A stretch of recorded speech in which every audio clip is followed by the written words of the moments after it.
Now it's recording. Okay. Okay. Hi, it's Bigby. Yeah, that Bigby. I was filming this little intro video for you because the video that's coming after here, I forgot to put one in. So this is going to be that. This is a follow-up video to one I did previously for a Sega Saturn that I received that was broken. It was a Japanese version that was not powering on, and that's about all that I knew about it at the time. So once I got it, I opened it up and I saw that the power supply board had been broken. It was cracked. So I knew I needed something to replace it with. So in this case, I went and got a USB modded board to put in the Sega Saturn for two reasons. One, it's more updated, it's more modern, it has more modern components, so it's much less likely to fail than a used Sega Saturn power supply. The second reason is that the USB one can be adjusted for voltage, so I don't have to get a step-down adapter to use it in the US since it's a Japanese Sega Saturn console. So those two things combined make it a pretty easy choice to make. So I got it in, and this video is me trying to install it and get the Sega Saturn up and running. So I don't have a lot of skill when it comes to repairing electronics. I have dabbled here and there, but my skill set is pretty limited, as you're going to see in this video here. So I hope you enjoy me fumbling along, trying to figure out how this thing is supposed to be installed, how it works, and try and get the system up and running. So sit back, relax, and enjoy. All right, so this is a follow-up to the power board removal from this Japanese Sega Saturn I did a little while back. It's this board here, which was damaged. It was cracked on the back. You could probably see it if I zoom in a bit. See right there where it's flexing right here. Got that big crack in it. Yeah, that's no bueno. Make sure it's not going to work there. So rather than try and get another board like it, or get something refurbished or something like that, because these things are old now. They're like 30 plus years old. I think this was 94, 95 that this Saturn came out. So I thought maybe it's time for an upgrade. So I looked online and saw suggestions for a few. This one kind of stood out. It's the Sega Saturn Clean Power from Retro 6. It's supposed to be USB-C connecting. So I've got a 30 watt USB-C adapter here. We're going to try it out by hooking it up and seeing if it even starts up. Let me go ahead and open this and take a look-see. I've got the instructions pulled up as well from their website. Here, I'll go ahead and move this out of the way for a second. Okay, so we got this. We got the board itself. Go ahead and set this aside. Okay. All right, so it's got a little cooling thing. I remember seeing this online. This is actually a different design than the original videos I saw. The on the web page and in the video, they did say that they were going through several prototype processes here for these devices. So this must be the latest one. Ordered it directly from Retro 6, the US counterpart, because the Retro 6, I believe, is originating in the UK. But you can see on here it has newer capacitors and coils and stuff, because it's recently manufactured. It even has a batch number here, but this is version 3.0.1. And it looks quite different from the ones I saw, but it's got the connectors that are like these right here, the same kind of pinout connectors between the two. And it's got the connector that runs it to the system, which would be, I believe, this connector here. There's no instructions in the little thing. It's all online, which I have pulled up on an iPad over here. So it connects in here, and then this part connects to the actual system itself for the power. And this is, I believe, a connector for the switch, the power switch that goes on it. And this plugs into the pins on here, and I'll show you that in a minute here. This is the connector for the USB on the back. So, I believe this is a 3D printed connector for the USB-C. Let me just pull that out. So it's got black and it's got a white one that it comes with. Let me zoom in a little bit here. Yeah, it's got a black and a white one, and the screws needed to mount it. Get to that. I'll of course be using the the white one here because this is the Japanese version, so it's the white one. So this connects into the power USB output, or input, I guess you could say. Let's see, plugs in. Yeah, there we go. We can actually, and I've seen this on the website, you can actually plug this into the Saturn, or plug it in separately from the Saturn just to test it to make sure it's going to work over the power connector, which we'll do in a second. So these are all the connectors here. We'll put that aside, and this aside for now. And I guess this here too. Okay, so this hooks in to here. Is it? No. Where does it connect at? Oh, well, it connects to this pin connector. There we go. There we are. And then that plugs in here, because this has to sit further into the system itself. And that kind of covers the connection area. All right, and let me go ahead and plug in the power for this. See what we get. It's supposed to light up just like this for testing. Okay, board lights up.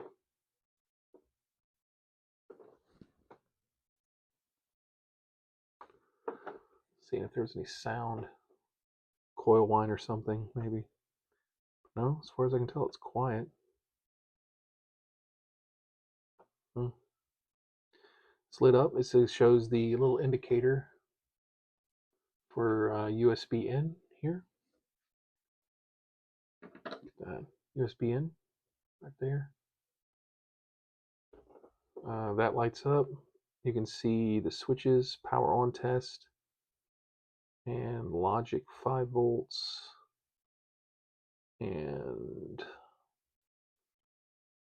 these all show okay. These are lit up as green, out, out, out. Okay, so everything looks good. As far as I can tell here, we're in business. So that's a good sign already. It works when you plug it in. That's always a good indicator that things are going to go well, at least from this point forward. Okay, let's go ahead and open up the Saturn. I've already undone the screws here from it. So the Saturn, the Japanese version anyway, according to Retro 6's site, The Japanese version is 120 volts, and their pinout, the way it works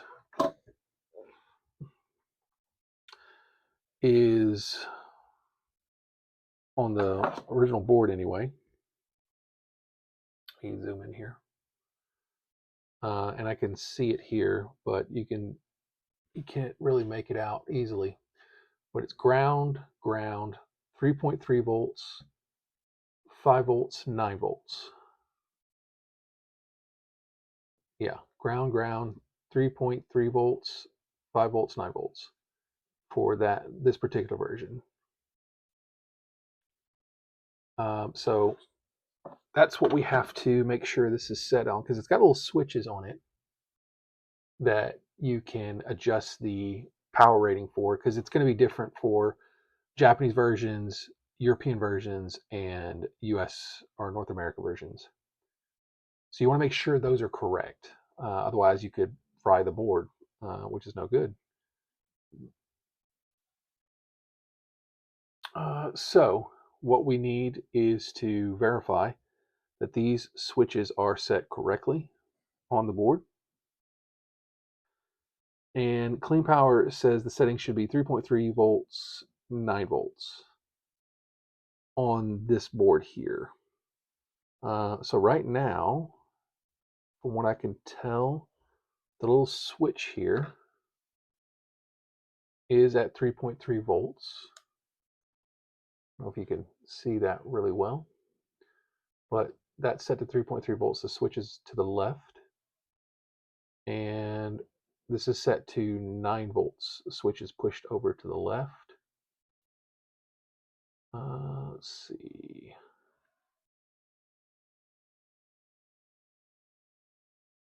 Yeah, I believe so. That's VA to 5 volts, I believe. I'll have to double check that. I want to double and triple check that to make sure. Okay, so, all right, this does seem to be set correctly. 3 volts and 9 volts on the pin out there. There's a switch to 12 volts, and that seems to be only for the PAL versions for the Saturn, which, of course, we don't have. We have the Japanese version. It's 9 volts here. Let's see. Connectors are different, or the board is different. That could just be because the power adapter is different, though. So, yeah, so we got 3.3 volts, 5 volts, and 9 volts, which is just what we are expecting with 5 pins on the actual board itself here. Right there. You got 5 pins, so we are connecting to the top mounted here point, because these last two are just ground, right? So you want to make sure that the pins on this, the top pin is going to be your 9 volt, and then your 5 volt, and then your 3.3 volt, and then ground, which is, what it's set to. So what we do is we will go ahead and put it on the board. As such, we've got these lining up. The holes, we're going to line it up here. Make sure that is lined up properly. And push down. There we go. And just kind of pops into place. So there we go. That's on. And then we take our connectors here for the power switch. It runs here. And that's going to be connecting to this here. Right there. So when we turn it on, it will power on like it should. Right there. Okay. We'll attach this part here to the bracket that came with it here after we test it. We're going to test it first before we do all that. Okay, then we take the connector that actually connects it to the rest of the system here. I'm going to plug that in. Oh, wait, actually, no, we don't need this. Sorry, we don't need this. This is only if you have a unit that needs the separate connector, where it's I believe it's one of the early model ones, the VA units, where the pins are up here on this part, and then it gives you this little adapter to connect to it. So we don't need this for this particular model. So that we can just set aside. All right, so it's connected. Let's see. All right, so that's the VA3 pin. It's a VA power. This is also a different power connector for the different model of Saturn. So that should be it. It should be ready to go as it is now. Okay, so what we'll do is we'll connect our USB to it. Okay. All right, that looks good. And we hit the power switch.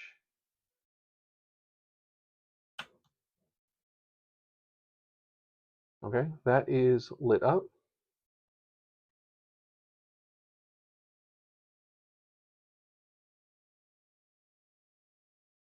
Seems to be flashing right now,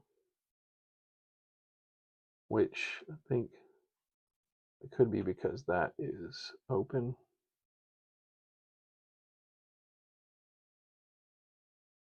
Pretty sure it's not supposed to do that. We could have something wrong, or it's possible that the power adapter I have for this is not the one we need, or it's not delivering the power we need. Let me turn that off. Disconnect that.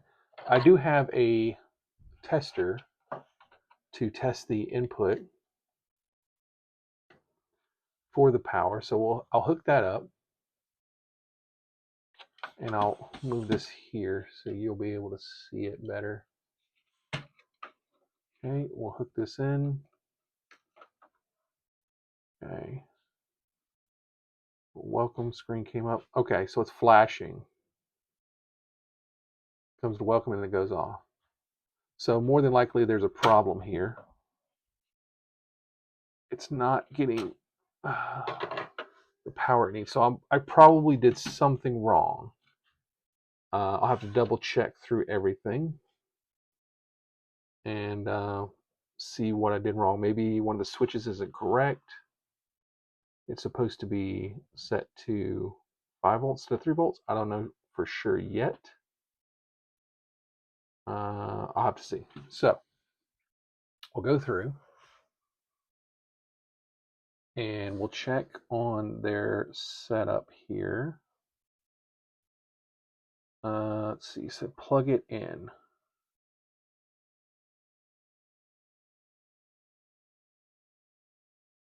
All right, we'll check this here and see what we got. Okay, so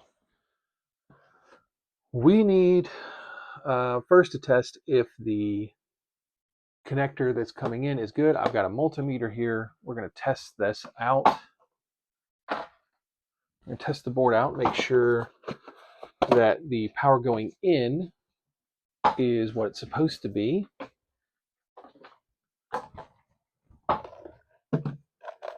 And otherwise I might need a new power adapter. My cable might be the problem.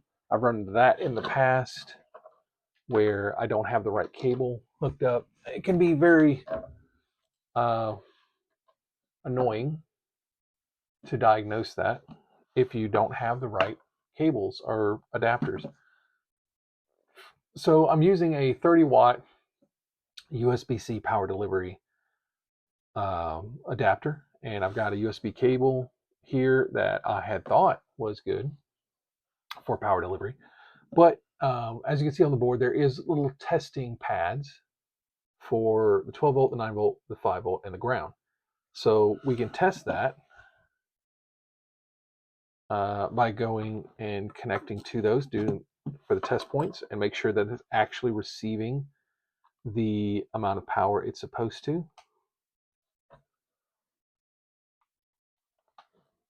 Okay. And we'll test that. Okay. All right. We'll go ahead and plug that in. Okay. Okay. So we'll do ground on here. And we'll do 12 volts. That is 9. We're on the 9 volt or the 12 volt? Oh, it's a 12 or 9 volt. It's 12 or 9 volt. Okay. So, let's see. That should be correct then. 9 and... Okay, so that's 9 volts. Then we got 5 volts. Yes. 3 volts. Yes. Okay. So that's good. It means we are getting the right amount of power. We got our 9. Got our 9. Got our 5. And got our 3. So it is receiving the right amount of power. Let me do these pins here right quick too, just in case. Yes, and yes. Oh, I actually had it backwards. It's still read it though, just as negative. 9 and 5 and 3. Okay, all good. That's how it should be reading. 9, 5, and 3. So we're receiving adequate power over the connection. So the only other thing I can think of that could be causing the problem is how it's connected to the Saturn, because this is a Japanese version, so it might be a little different than what I've seen. It could need to go up a pin, or because it's supposed to be 9 and 5 and 3, but it's got 6 pins or 6 connectors, 4 pins, and these are 12 and 12, 9, and 5 and 3, and ground and ground. So we got 1, 2, 3, 4, 5. Maybe that's the problem right there, is that I'm in the top connector here. I need to be on the bottom one going down, so that it's 9 and 5 and 3 and ground, not 12 and 12, 9, blah, blah, blah, blah, like that. I hope I didn't just destroy something here or mess up this board when I did that. I'm hoping. I might have just put it in there wrong or slid it on there wrong, one or the other. Okay. We'll see. We'll see if I just screwed everything up, which is a possibility. Hopefully, the newer versions, they made it more idiot-proof for people like me if they get it on the wrong pins. They did say it could mess up if you get it on the wrong pins on the early versions. So we'll see if that's the case here. So, okay. All right, so this middle one's not lighting up, and I don't know if that's going to be a problem. It's staying lit up here on the connector now, on the power input light, so that could be good.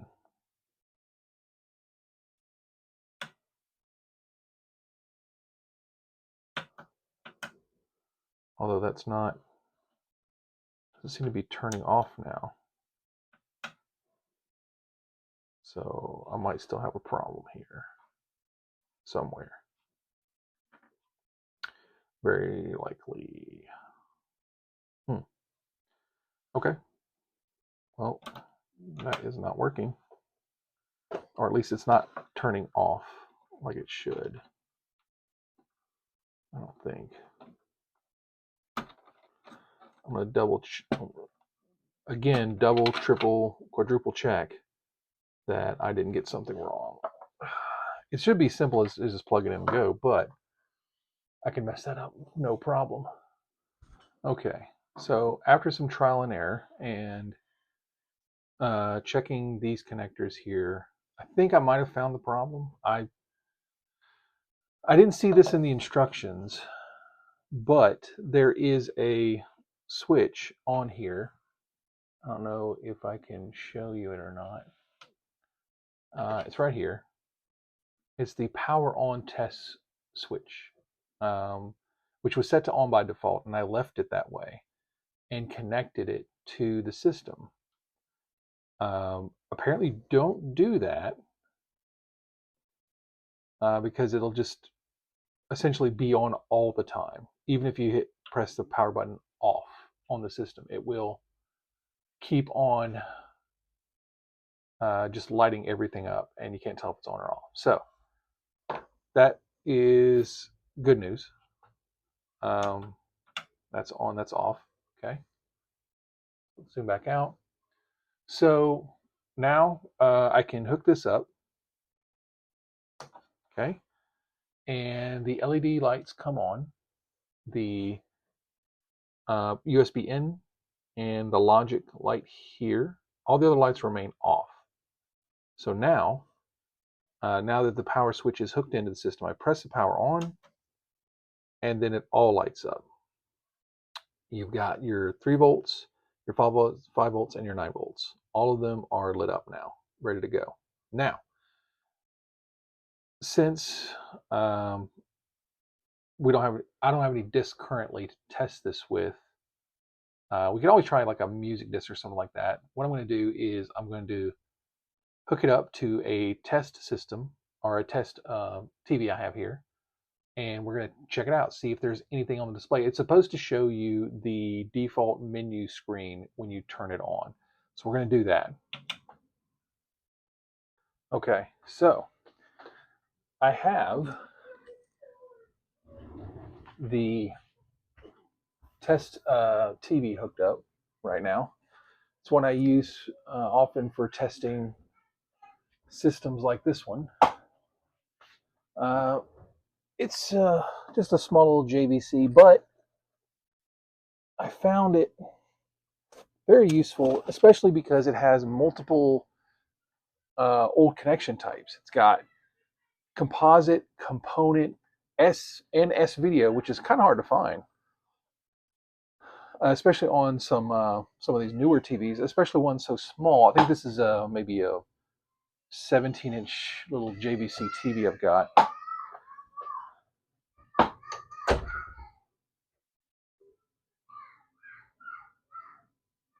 All right, so I've got the TV hooked up.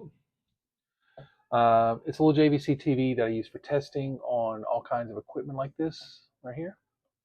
I'll try to show you video once I've got it hooked up. I got a S-video cable for this thing for connection. I figure why not? Ooh, come here. Some people I know get like these little HDMI adapters and stuff for this, but I think S-video is just fine for most of my needs. I might get an HDMI later. I don't know. We'll just have to see. Okay, so I got it hooked up.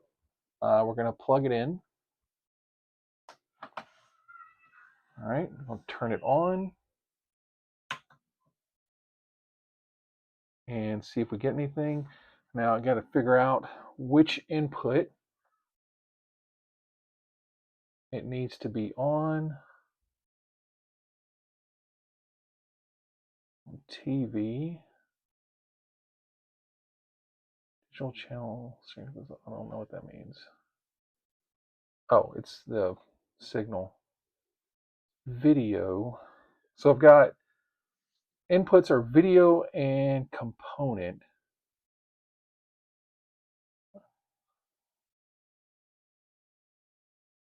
I'm getting nothing over video. And component is not what it's hooked up as. Let me check the connectors here.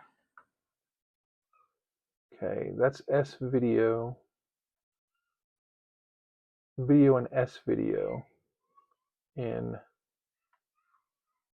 So, oh, it's also got VGA in. That's nice. Or PCI, PC DVI audio as well, in case you had to hook up. This thing has a lot of different connectors. It's got HDMI, antenna in, all kinds of connectors. But we're getting nothing here. I have the remote here somewhere. Let me find it. Okay, so that didn't go as planned. Just as a follow-up to that, I did not find a remote to change the signal, but I don't think it matters because it doesn't seem like the outgoing signal is the issue. It just doesn't seem to be working, even with the new power supply. It's getting power. It is turning on, from what I can tell, but nothing's happening. Nothing is going on. The optical drive doesn't engage. It doesn't respond. Even when you hold down the door sensor to let you know that it's closed, there's no response. I'm pretty sure from the video you saw that I did most of the troubleshooting that I could figure out on why it might not be powering on with this USB power connection installed in it. So at this point, I'm thinking that there's something wrong with the board itself.